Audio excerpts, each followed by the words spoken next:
साथियों, पिछले 26 नवंबर से दिल्ली के 3 बॉर्डर्स पे और पलवल में और शाहजहांपुर में किसानों के बड़े बड़े डेमोन्स्ट्रेशन धरने चल रहे हैं। रात दिन किसान बैठे हुए हैं, लेकिन शहर में लोगों में किसानों के दर्द की समझ की कमी है।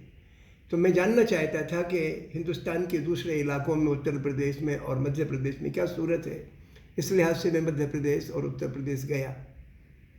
ललितपुर जिले के 2 गांव में, पिपरई और अमोखेड़ा में मैंने सभाएं की।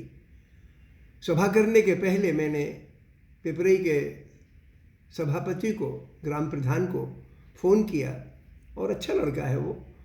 तो उससे कहा कि भाई हम सभा करना चाहते हैं, आपके ग्राम पंचायत भवन में कर लेंगे, अगर ठंडी हवा चली तो, वरना धूप में कर लेंगे।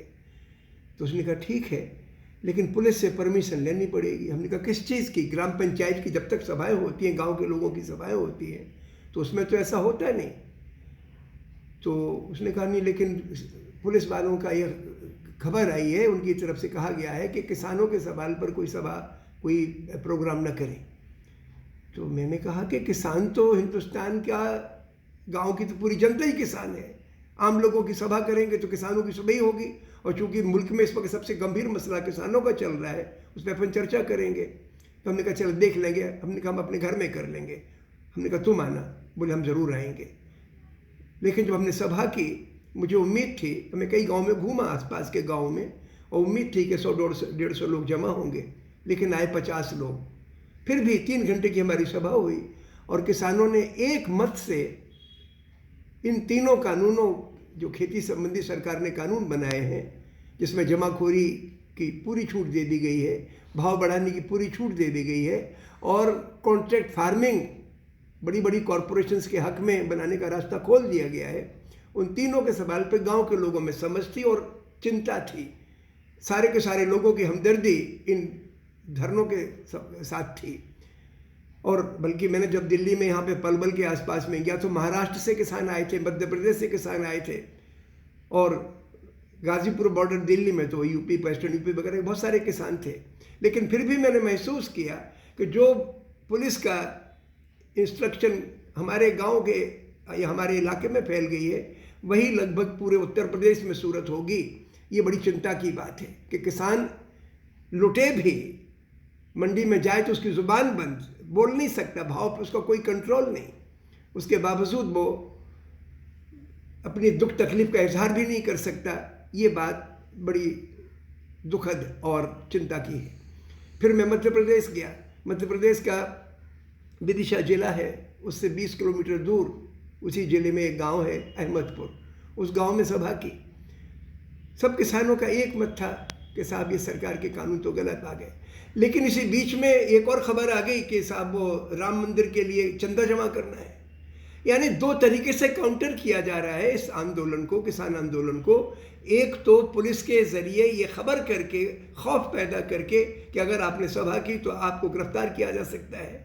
आज भी अखबार में खबर है कि हिमाचल प्रदेश में सिंघू बॉर्डर से गए थे कुछ लोग, और वो चर्चा कर रहे थे इस आंदोलन की, तो उनको गिरफ्तार कर लिया गया।